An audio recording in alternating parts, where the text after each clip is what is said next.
What's up? Welcome to the Sports Sidebar Podcast. You're tuned in with your boy Rich, and I'm here with my buddies Tom and JD, and we're about to get this thing started. Let's go!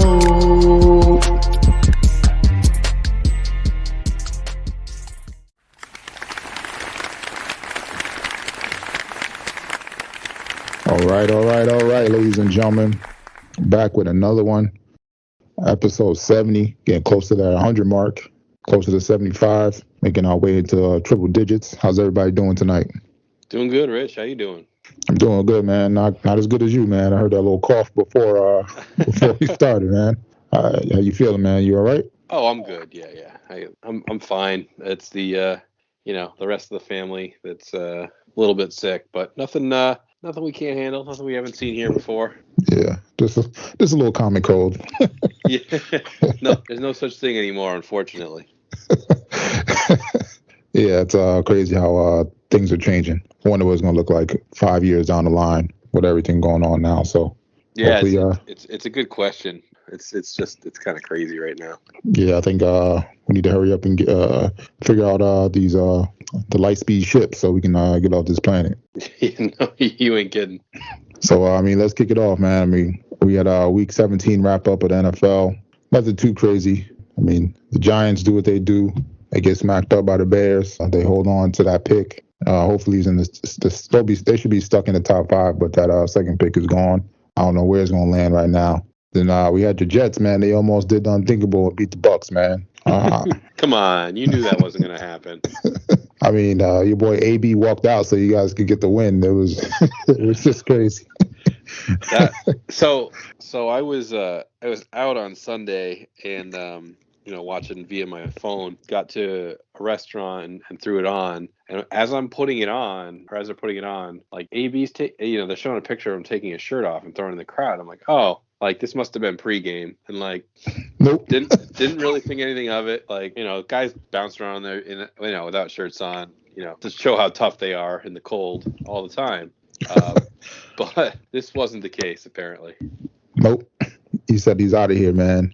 It looks like the team didn't officially cut him. Looks like they're trying to figure. So far, he's suspended. It looks like they're trying to figure out the details to see, what they can release him on, because I think he's still going to be owed a bunch of money. So yeah, I think they just have to figure out the the logistics and work through the NFLPA and do all that, do it the right way, which is fine. He's not playing for them again. So yeah, I wonder what was said, between him and the coaching staff that made him go off like that. I heard it was possibly to do his bonus, because I heard he was like a touchdown away or like a few.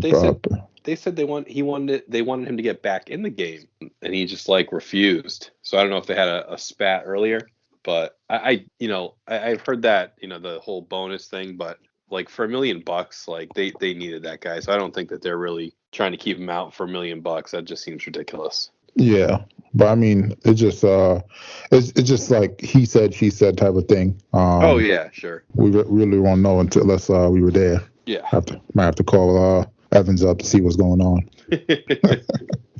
Then we had the game of the week. It was a little crazy shootout. We had the Chiefs and the Bengals. They were going back and forth. A little questionable call towards the end, but that boy Joe Burrow ain't no joke, man. Him and Jamar Chase, man, is crazy what they're doing out here. Yeah, that's a deadly combo they got there. Looks like Jamar Chase went through a little slump there, but it looks like he's back on track. Him and Burrow got it figured out. Yeah, Burrow's showing that he can do it. He's tough. I still think they're probably a year away from an actual Super Bowl contender, but they're definitely a team on the rise, and Joe Burrow showing to be one of the the better young quarterbacks. How'd you feel about their call? Down in the red zone to go for it on fourth down. Yeah, I think against the Chiefs, you got to go for it, because you don't want to be one of those teams kind of like the Chargers where you tie up the game and then you give them a chance to get the ball back, and then Patrick Mahomes does what Patrick Mahomes does with those weapons and goes downfield and scores. You kind of have, when you play teams like that offensively, you got to keep your foot on the neck. I commend them for going for it. Like I said, it was a little questionable call with the double penalties. They kind of caught a break there because it looks like Mixon didn't get in on that fourth down. He was close, but I mean, they're a young team. For them to get the win, or even think about it, even think about going for the win against a team like that shows they got a lot of heart in them. So I mean, imagine.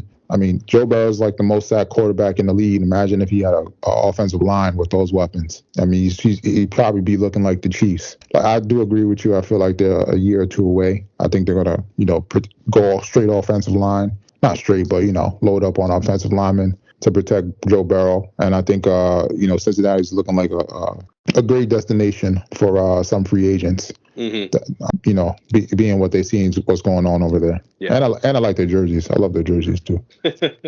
Yeah, I also do like their jerseys. Yeah, I thought that it was, personally, I probably would have just kicked the field goal and then just kind of played for that. But I do see the other side of it, going for it. And you don't want Patty Mahomes to come down and beat you out on it. So I see both sides, but it was a ballsy call and it worked out. I don't like the the holding penalties that decided the game, but that one on T. Higgins was pretty bad. Yeah, but I mean, it's just pretty much just comes to show you like the direction the team is going in. Like when you do the right things, you got a lot of right things going your way. Yeah. Also, to piggyback on that, I mean, I felt like they had to go for it because you got to, if you win that game, you win your division and clinch the playoffs. So it's kind of all or nothing. Mm-hmm. Then we had the Lions and the Seahawks. No hope for the Lions. Looks like they're not going to win another game this year. So I mean, they're pretty much going to be locked in at that 2 spot, that 2 or 1 spot, or the 2 spot. I think the Jaguars are locked in at the 1. Hopefully, they both don't go defensive end. I mean, that's what the draft starts at 3. So. Yeah, I was just looking up the what the draft looked like, and yeah, it's gonna. So who do you think? You think they go defensive end 1? Yeah, I think Jacksonville. Yeah, I think that's the thing.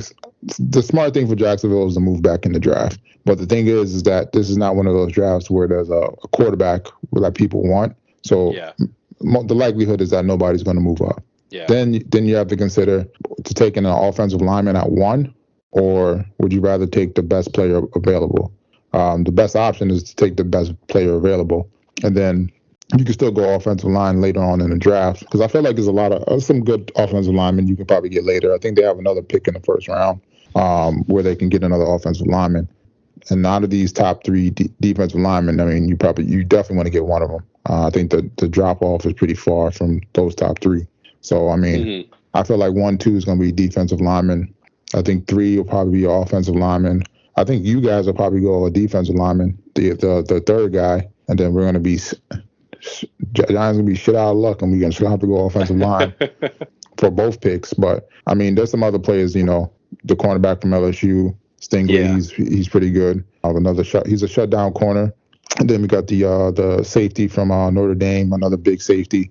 Giants need help in the secondary. We also need pass rushers. But I mean, if we're not in position to get any of those 3, we just got to go offensive linemen and then defensive backs. But who knows what's going to happen once if Gettleman's still there, or who's the new GM, who's the new coach, the direction they're going. They might go a quarterback with that second pick, since it'll probably be in like that 10 range. So I mean, we'll see.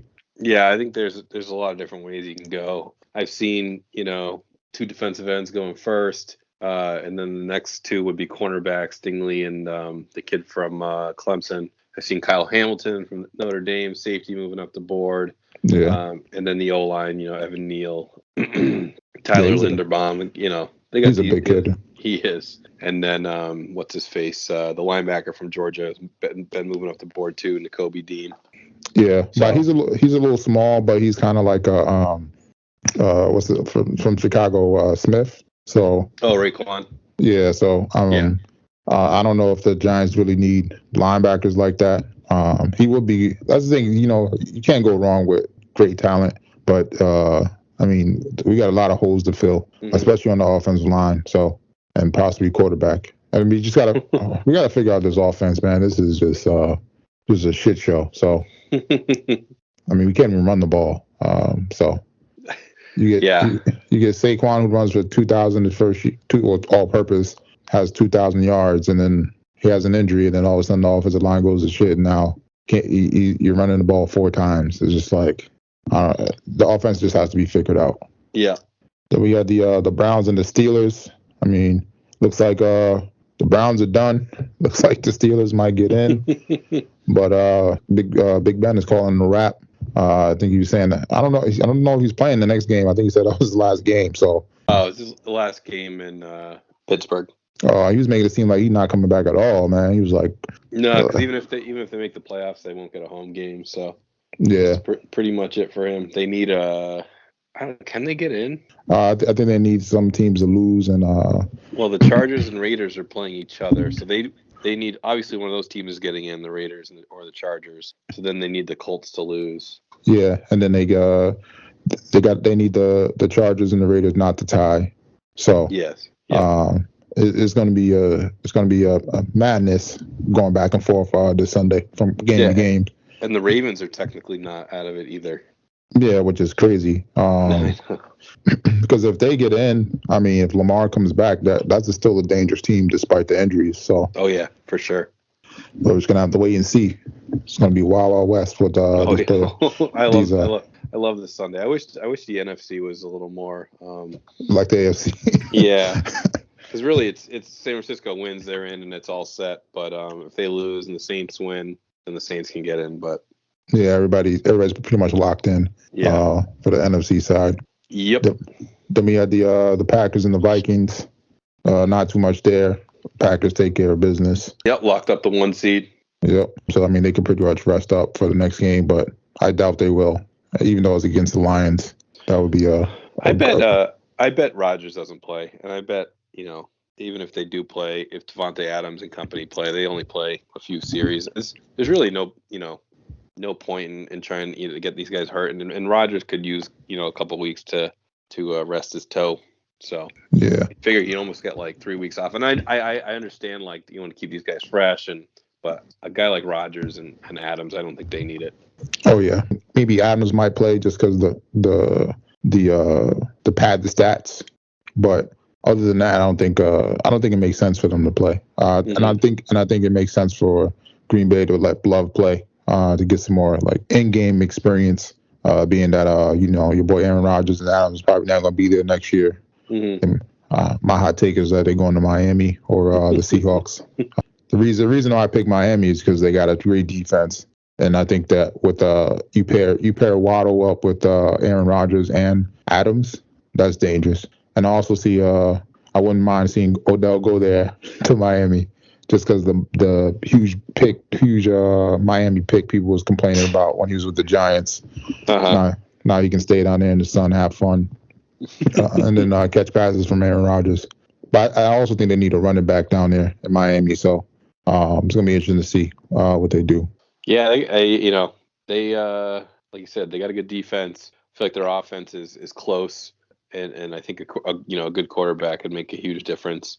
But I still think that they're gonna shoot for Deshaun Watson, do whatever they can. Once if they again, no pressure's been put on the NFL yet, but if I think that's where they're gonna go, because they don't. I think the problem with Rodgers is you probably only have him for another 2 years. You don't want to give up the farm for a guy who's going to be out. If you have Watson's only 25 or 26 still, so you still have 9 to 10 years with him that he'll be in his prime. Yeah, but that's the thing. If you can get him if you get Aaron Rodgers as a free agent, even if you had him for 2 years, then you let true. You let what's the name sit for another year or 2 years or whatever, get some more experience, and then when he comes out ready, even though he's not ready, but I mean more experience behind Rodgers, you got Adams, Waddle, and another receiver, and possibly a better overall team, because he's still on his rookie deal, so it'll be a while before the quarterback have to worry about trying to re-up. So yeah, no, that's a good point. But it just all depends on what direction they want to go in. But I think both ways work out. Mm-hmm. But I mean, I personally would go with Rodgers because he's proven. Because you don't know if Watson's gonna be suspended for games. So yeah, no, I get that. Then we had some NFC games, other NFC games, the Cowboys and the Cardinals. Cardinals sneak one away. They beat the Cowboys.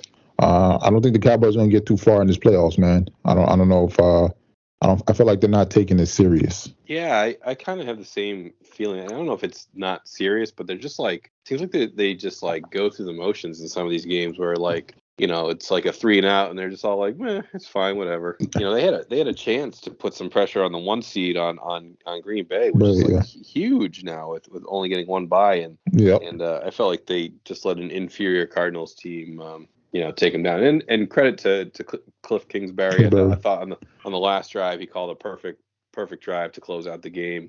Had some quarterback runs and some nice plays. But yeah, I'm kind of with you. I just feel like they're just sometimes it's almost like they don't care if they win or not. Yeah, I think I don't know if it's that, or I think they kind of think teams are afraid of them, or I don't know. I don't know what it is, man. I feel like sometimes they're relying on the pass of the Cowboys. Mm-hmm. I don't know what it is, but kind of like you said, going through the motions. Yeah. When they play certain teams that they could beat, or they got a great team, but come playoff time, I think it's gonna be a different story. I don't think they're. I do too. I just think the kind of like they're gonna crumble and fall apart, unfortunately. Then we got Week 18 in the NFL. We got the Washington football team and the Giants. It's gonna be a quick blowout for Washington. I don't think the Giants. That's the thing. The Giants' defense has been showing up, man, but they're just the offense can't do anything, man. Well, yeah, they got freaking Mike Glennon and Saquon. They're just they're done. They're cashing in for the year. Joe Judge is kind of, I feel like, outside his mind a little bit, thinking that all these guys want to come back to the Giants. What the hell was that all about? Yeah, I don't know. I think he kind of is. What's the word? Resting on those morals from the Patriot days, as if he's still a Patriot, or, but not realizing he's a new head coach with 11-22 record or something like that. Yeah. A lot of guys don't want to. I don't know if a lot of guys connect with him. And he was a special teams coach. It's kind of showing, and the offense is not doing much. They do got some defensive coaches in there that know what they're doing. But offensively, they just got to put it together. But they're gonna have to clean house. They need a new GM, new coach, and then we'll go from there. See what system can be implemented. They're gonna have to revamp that offense. They're gonna have to get some tight ends as well. Because I don't think I never liked Ingram. He never did it for me. They got a running back, but I don't think they want to pay him as much just because of the injury and the offensive line. So I don't know. Maybe he stays. Maybe he goes. Got a bunch of receivers that haven't not getting enough touches, especially in the red zone. So I wouldn't be surprised if some people got disgruntled and wanted out, even though some people just got signed. So it's just a lot. Like I said, I wouldn't be surprised if they win a receiver in the draft for the second pick, and then they're clearing house. So I feel like nobody's safe, especially on the offensive side of the ball. So, yeah, I think the Saquon one is interesting because it almost feels like he could go like the Leonard Fournette route where he could go somewhere else and thrive, and maybe just was a situation that didn't work out the last few years. Injuries and all that. I know that a lot going on there, but he just seems like he's primed for that to happen. Yeah, and it might be better for the Giants too, just to, hey, we appreciate you here as a Giant. We want to give you the opportunity to go somewhere else. Get the money you deserve. What are some of the teams you would want to go to? Right. And then start calling those teams. Hey, we got Saquon. He's willing to go to you guys. Let's work out a deal. Because the Giants. Honestly, they're not going to get much for him. Yeah, even if you got a third or a fourth. Anything's helpful at this point. Yeah. Because the thing is that even though you got a lot of players, let's say you got a roster of 55, you're gonna have a lot of players that don't want to be there anymore just because the coaching staff. Sure. Not everybody might not like the new coach. Things might be on the outskirts as far as like they don't know who's coming in. Some players don't want to, take that risk, especially from what they've seen before, the track record. Yeah. The Giants going to have to earn that track record back, especially with free agents for people that want to go there. So they might just have to rely heavy on the draft to rebuild everything quicker. So Yeah, no, that makes sense. Then we got the Steelers and the Ravens. That should be a good one. And then the Bengals and the Browns. That should be a good one. But it looks like the boy Maker's calling a wrap for the season, and he's getting surgery. So I don't think it'll be much fight from the Browns against the Bengals. And then the Steelers and the Ravens is going to be a good one, just to see who can close that out and get into the playoffs. Yeah, that's a big one because one of those teams could still be in the hunt depending on who wins and what else is going on. And I do like how they do this now with all the NFC games starting at 1:00 and all the AFC games starting at 4:25 outside of the night game for the final position. But it is pretty cool how they do that. So you can't you're not resting guys if someone loses or whatnot. So like for the AFC East, the Bills and Jets are playing it at the same time that the Dolphins and Patriots are, and Bills need to win to lock up the AFC East, and you really can't have a chance to like rest guys or anything like that. So I think that's pretty cool. Oh yeah, are you just gonna do the unthinkable and deny the Bills their division win and help the Patriots? No, no, they're gonna fold it up like a tent.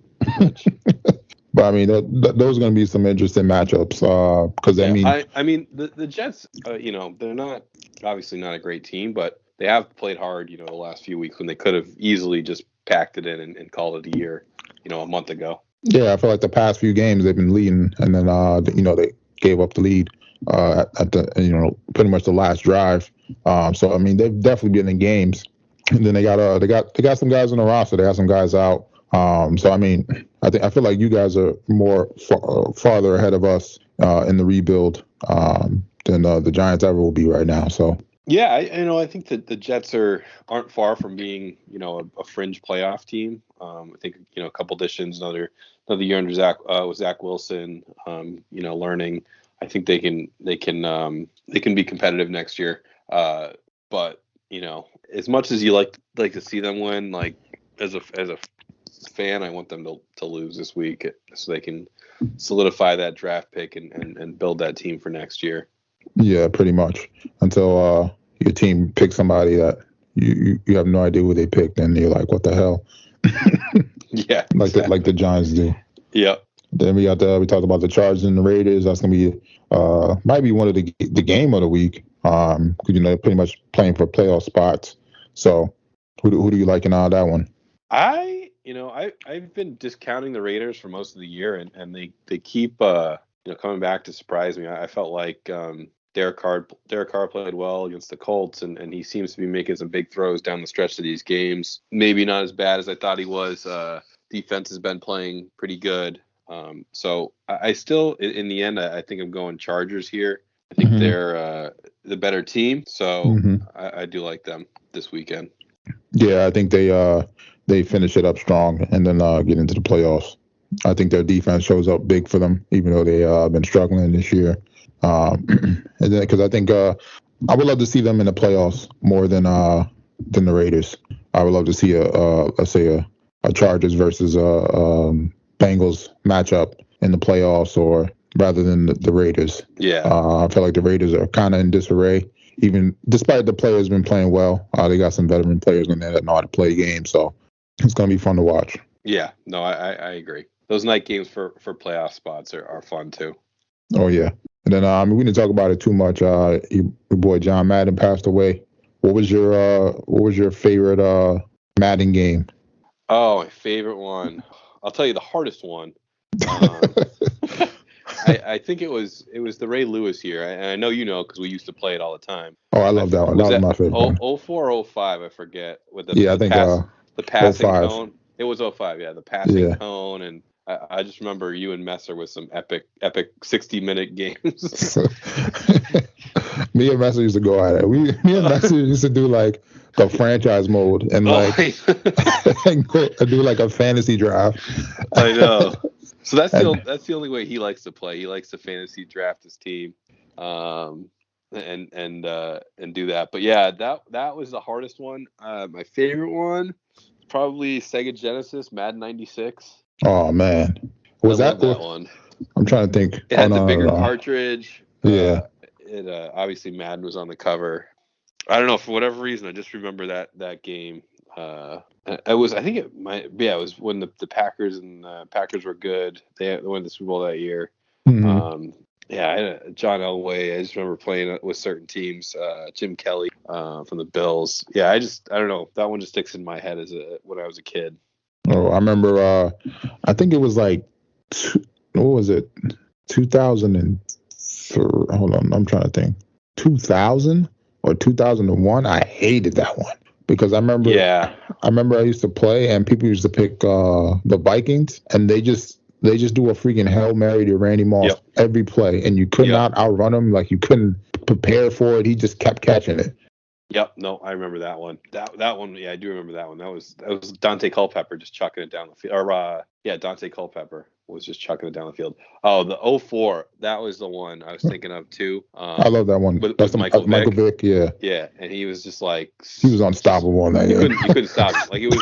I remember we got to a point where we just said no one could play with the Falcons. Because Michael Vick was him to Algie Crumpler was unstoppable. Then you had Warwick Dunn at running back who could just outrun everybody. The fastest team of all time. That him alone, like he had like a 94 speed. You just run. You act like you're gonna pass, and you know you're not gonna pass. You just run out the pocket, and you're gone. You do that rollout boot, like the play action rollout boot, and like it didn't matter. Like if there was one guy covering you, you were gone. And then those like jukes. Those jukes were like hardcore. Yeah.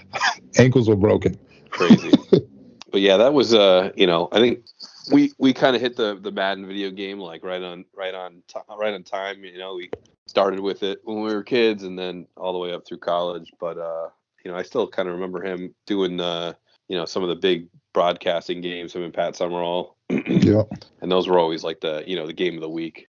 Yeah, his voice was just so soothing when you heard him call football games. For sure. And I guess even in the football game, you just felt like you were there when he was when he was calling the play. So and the way he would just write on the telestrator, like he would just the way he did it, he was just like so like you were there, like he was coaching you. Yeah, you were like, oh, that's what I knew they were doing that, Madden. Right. And then on to the NBA. Not too much here. I mean, we got your boy Kyrie coming back, and we got your boy Klay coming back. Who do you think makes the bigger impact for the team when they come back? That's a good question. It should be Kyrie. I just don't know what you're getting when he comes back.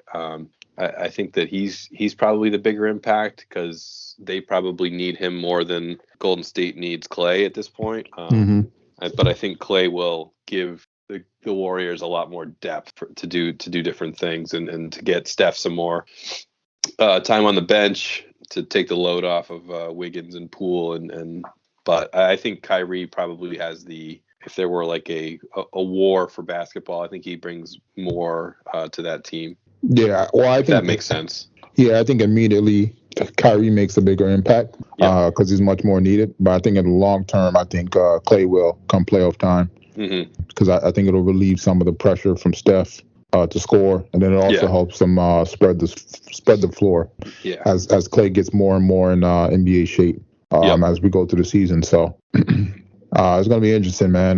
Because once these guys come back, both teams are like in first. No, I think the Brooklyn's in second place in the East. But I mean, both these additions it's gonna be interesting to see how much of a gap they create between the second place team or the in Brooklyn's place the Bulls, because I think the Bulls are in first to lock up the number one seed in the playoffs. So and then it's not too much else. I don't know if you want to talk about LeBron going crazy and still losing.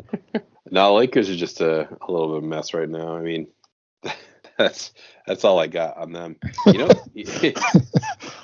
Who's been sneaky good is the Cavaliers. I know it sucks that Rubio's out with the ACL injury. He's been playing really well with them, but they've been. I know we criticize them heavily for pretty much grabbing every power forward and center in the league that they could, but they've been playing really well, all things considered. Oh yeah, they've been playing great. And then they're speaking of another team on the radar was the Grizzlies. I mean, John Morant's probably looking like one of the best point guards in the league right now. The way he's leading that team, so it's going to be interesting to see. Because those are two teams that we didn't have. I mean, the Grizzlies did get to the playoffs last year, but I mean, compared to this year, the Grizzlies are doing great, and then the Cavaliers, we didn't expect this come back around so quickly. Yeah. We thought they would have been a rabbit hole for a while because they was getting first round picks after first round picks, and the top pick. So, but Man, I mean, it would have been nice if the Celtics get a guy like Desmond Bane. Oh wait, they did have him and traded him. Hey, I think it was a pick trade, but yeah, they drafted the same year as Neesmith. Yeah, but I mean, hey, sometimes you never know. I know. Just look at Kawhi. Nobody saw that coming but the Spurs. No, I know. I just like it's just funny when people are complaining about draft picks, and it's just like, yeah, hey, they could have had this guy. I mean, yeah, so could have 29 other teams in the league. Yeah, that's one of the things you always look back at as a fan of a basketball team, especially a Knicks fan. You're like, damn, we missed Rondo. We almost had Steph. So you're like, oh man.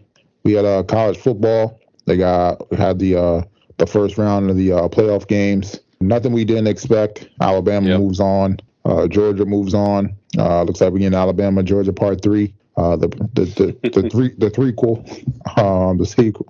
So I mean, it's gonna be interesting to see if Georgia comes out looking like the second game or the first game, and if Alabama comes out looking like the first game or the second game. But normally it's hard to beat Alabama once they figure you out. So, and it looks like their players are up for the challenge. It's hard to beat Alabama at any point. Oh yeah, pretty much. But, yeah, it kind of, it sucks that they were both pretty much blowouts and non-competitive games. But it is what it is. You get the All SEC final. I did feel like Cincy did okay. I think they held enough ground where people weren't totally like get these guys out of here. Yeah. But again, Alabama and Georgia come in and blow doors, and here we are with another All SEC final. Yeah, I think it's gonna be interesting though. After this year, because this transfer portal is going crazy. We're getting some top players hitting the portal, especially at quarterback. So we might see some momentum shift. I'm interested to see how USC does, with their new head coach, to see what he can lure over there. Even though I think it'll be another 2 years before we see USC in the college playoff football. But I mean, you never know. One quarterback might change everything because that Pac-10's up for taking. So. Yep. Man, I wish I was a college athlete, man, right now. College athlete? How about just like a G League NBA player? Yeah, man. It's just these guys are getting pulled up now. Like Lance Stevenson's signing contracts. He had Joe Johnson on the Celtics. Like, it's getting wild out there. Yeah, and the NLIs, man. Dang, it was a fun time to be alive, man. Be a college student now.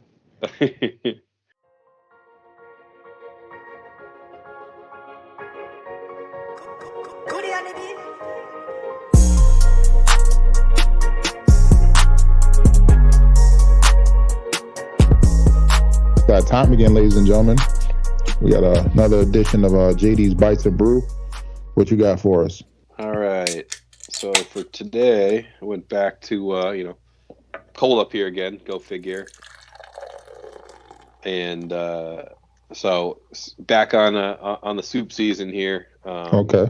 So I've been really liking the whatchamacallit, the Asian style soups. So this is it's a chicken. It's like a chicken curry, not curry, chicken. How do I describe this? Like a chicken coconut soup. Okay. So basically, it's you take some peppers, onions, hot peppers, so jalapeno peppers, a spicy soup. Okay. Jalapeno peppers, an onion, some shallots. Get those all fired up in there. Then toss in some mushrooms. Let those cook, and garlic. Let that cook down for a little bit. And then throw in some red curry paste. Get that all mixed in, and then it's for the base you use chicken stock and some coconut milk, and then stir that all together. Let that simmer up for a little while. Then in the meantime, cook some boneless, not bone-in chicken breasts Those were cooking in the oven, and basically like shred it, like you would in a slow cooker, shred it all up. Mm-hmm. Toss that into the soup with some spinach and what else was in there? Some fish sauce, Cheese. and cilantro. Cheese. No cheese. I know you love your cheese. No cheese in this one. That sound like it'll be good with some cheese in there, though. I'm not gonna lie. And some brown noodles, and then mix that all up and serve it with a little more cilantro on top, a little scallion, some lime juice. And I actually made a little naan to dip in after, and good nice spicy soup for when it's the teens out here. Oh no, that sounds like great with some dumplings. If you have some dumplings, you can double dip in there. Yeah, you could do that. I like the naan helps. Mm-hmm. Throw some little pieces of bread in there, let it soak up the juice. And that coconut curry flavor is just, I love it. Oh, you gotta eat that. You gotta eat that with the sticks, though. You can't be using no. You got the chopsticks for the meat and the noodles, and then you got your soup spoon for the broth. Yeah, that's a lovely day right there. That's one of the Asian soups, in like the Spanish chicken noodle soup is like the only soups I really eat. Yeah, the pho soups, you like those, right? Yeah. Sometimes I'll get the was it the cheddar and broccoli? That's not a bad one. Oh yeah. Or I think the what is it, the New England clam chowder? That's the white one, right? Yep. Yeah. Those are really ones that I'll eat. Other soups I really don't mess with like that. So. Yeah. I'm not I don't know. I'm not like a huge soup guy, but I do like during this time of year I like it, and then like those, like you said, those specialty ones where it's like I like them with like a lot of meat and flavor. Not like I can't just eat like chicken noodle soup. I don't know why. It just doesn't do it for me. Well, yeah, not the canned one. I'm talking about like the Spanish kind one. No. I know. I'm saying like the canned soup, like that stuff. Like I can't do that. Yeah, I don't know. Maybe it's just the PTSD as a kid, not liking those chicken noodle soups in the can. Because anytime you got sick, your mom like. Be. And then what'd you guys drink that down with? All right, starting no beer this month, so I'll start off with because I haven't had time to go to the store yet due to COVID protocols. I'll go with started off the month with a Jameson and ginger ale. So it's your classic whiskey and soda. I prefer to go with the Irish whiskey. Jameson happens to be my favorite. Could really go with any kind of Jameson. I like the Caskmates IPA barrel, and obviously like you can. There's all sorts of bourbons and things like that people can mix it with. But that with a little can of Canada Dry. That's like my go-to too. When I go to something like go to a bar, I'll give me a ginger and Jack. Or ginger you can't really go wrong. They're not potent, but you can if you pour too much in, you can definitely taste it, and it's not as good. So you got to hit the ratio right. But you can go with a lime too, in that it makes it gives a little sweeter taste. But yeah, that's pretty much my go-to when if I'm going hard liquor at a bar. It's a Irish whiskey and soda. Yeah. And then I never done it with the lime. I gotta try that sometime. Oh yeah, try it with the lime. It's good. And then I feel like you can't go wrong with ginger ale because not only are you getting using it as a chaser, so to say, or mixer, it also calms down your stomach. So yep, that's part of the reason I like it. If I got some stomach issues going on, like it always and I'm trying to decide between like what I want to drink.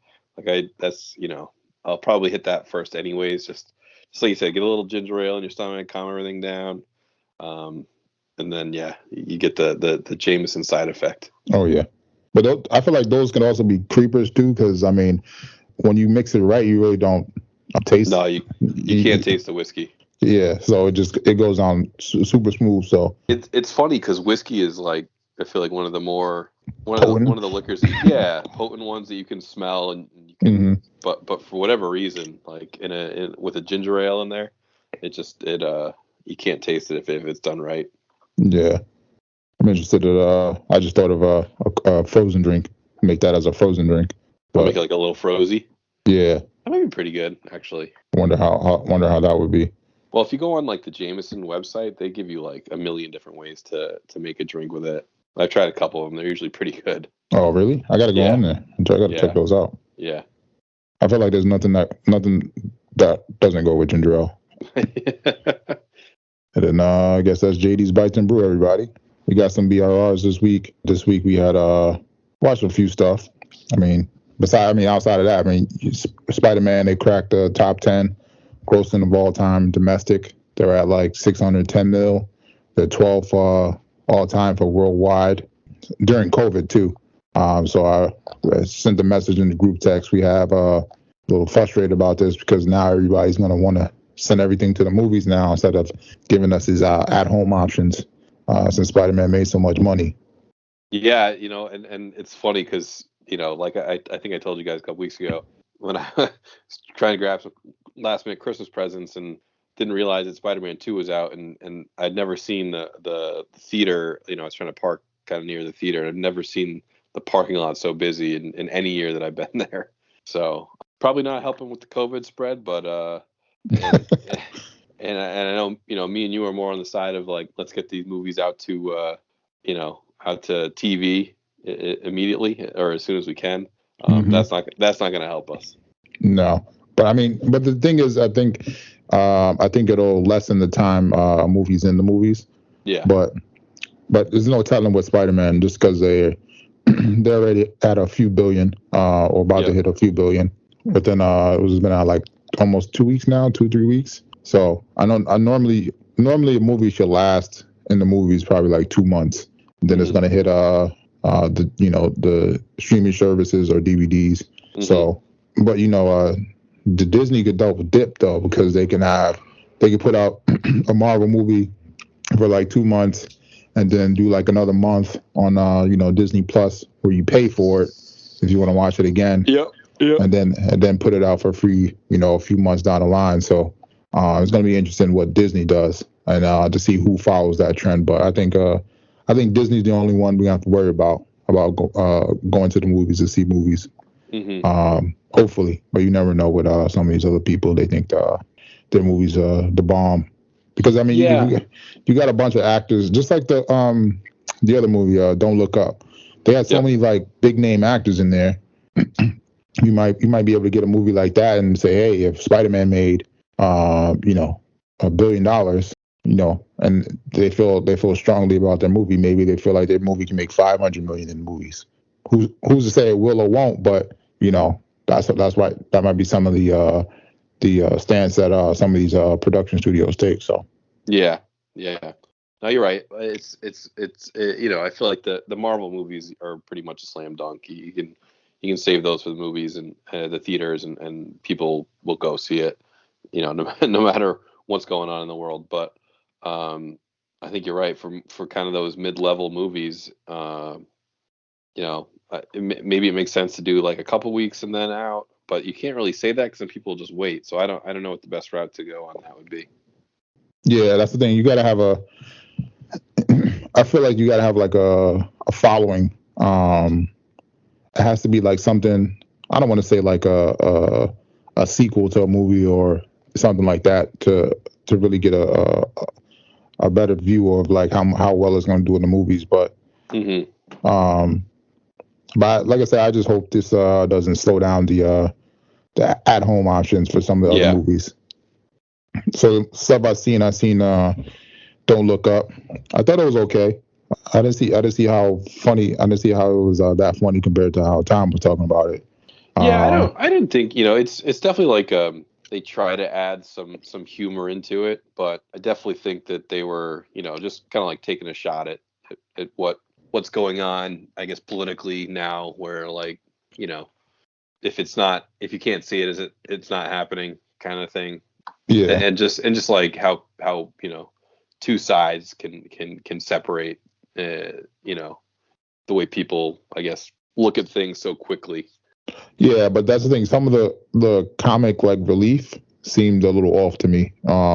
Yeah, I'm not gonna lie, I did chuckle at the end with your boy when he came out the rubble and he pulled out his phone and he was like, He was like, "We're alive." He's like, "We survived the end of the world. We're alive." And he was like talking like his followers or whatever. I thought that was pretty funny because I feel like Yeah, people that was would pretty definitely good. be doing. I feel like people would definitely be doing that if that were to happen. Yeah, Um, I like the at the end when the president's like, "Oh, look at this thing," and then gets her face eaten by it. yeah, I hate that guy she was with. The one that he was like, "Oh, that's a Tyrannosaurus or something like Oh, that." the weird guy. Yeah, I was like, "How the hell Yeah, you know what that is?" And he was like, yeah, "Don't." He's like, "Don't pet them." yeah. No, I hated her. I hated him. He's kind of a weird guy. Yeah, and then I didn't understand why all the people that were on the damn spaceship was old as hell. Like you didn't have no young people to rebuild like Because humanity with. it was all the people with all the money. Yeah, but like you got to have some like They that's weren't the thinking of thing. that. Yeah, I guess, but I mean, I feel like if you're a rich person, you got to say, hey, I got to get a young girl with me or somebody young. We need some young people to breed on these genes. But I don't know, maybe that's my thinking of it, but. I felt like they just went all the survivors were like people that were like over 70. Yeah. And then there was like two young people there. I was like, y'all, how y'all gonna fend for yourselves? One of y'all arthritis is about to kick in. This is about to be over for y'all, man. Yeah, I mean Meryl Streep, who looks good, but she's 72 years old. Yeah, it looked like she had boob implants. It looked like her boobs was propped up in there. Yeah, I don't know if you I noticed would that. I would say that was definitely happening, Rich. Caught a quick peek. And then the other movie I watched the Resident Evil movie. It's not that good, man. It just seems like I was talking about this with a friend. It just seems like movie studios are not able to do anime or video game movies any justice. So outside of The Witcher, that's a video game based show. But as far as movies, it doesn't seem like anybody's getting this right as far as anime or a video game based show. I mean, like a movie. Hmm. I don't know what it is. I feel like the directors and producers don't really watch it or never followed it until now. Hmm. And they're just using the story based off the video game and not really getting deep into it. So there's a lot of holes in the story. And then overall, it was like one. They didn't really fight any zombies. They only fought like one big monster towards the end, and he got killed quick. And then it kind of ended like it was one of those movies that ends and you like, wait, it's over? That's it? Oh yeah, I hate that. So if you like Resident Evil and you got nothing to watch, you like horror, you can check it out. But definitely something you can pass on. I mean, it's not Hmm. like you're missing much. But it seems like they're going to use this to springboard, the next Resident Evils. But they will not be getting my dollars. I'll be waiting for it on to get a watch for free online or something like that. Yeah. And then we had your show, man.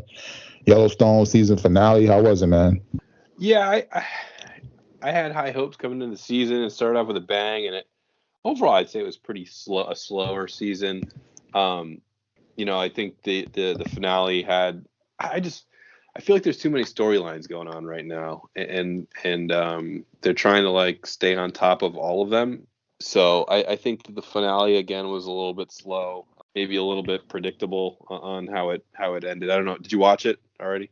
No, I'm still behind, so I don't know. Yeah, yeah. I think it. I don't know. There was like 4 or 5 main stories going on, and they might have closed one of them, but I would say that it was underwhelming. So I think season 5 is the last season they're doing. So we'll see what happens, but it still has I think it still has some good potential to finish it off strong. There's Hmm. still a lot of things that are going on, but yeah, I would say it was just generally underwhelming. Oh man, what would you like to see them do to for this season that passed? I think that Casey's moved off the ranch, and I'm kind of just confused as what they're trying to set up with Casey and his wife, and he's kind of being drawn more towards the Native American side, but still being a Hmm. livestock agent. So I don't really know what they're doing there. On the Beth side, I think that well, just like in the Dutton Ranch, just in general, right? They're trying to keep the ranch. They're trying to get into the politics. I do think that they're going to use Jamie to basically kind of like blackmail him to run for governor and basically do all their bidding, which is my guess. I think Beth is batshit crazy. And I'm not really sure what her end goal is, other than holding on to the ranch as long as John is her father's still alive.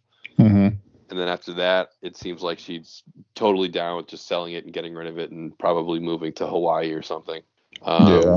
So I don't really know what I want them to do. I want them to there's this battle. There's been this ongoing battle between like the Native Americans and the Dutton Ranch, and then an outside person that wants to come in and put the airport in and do all turn into like Vale.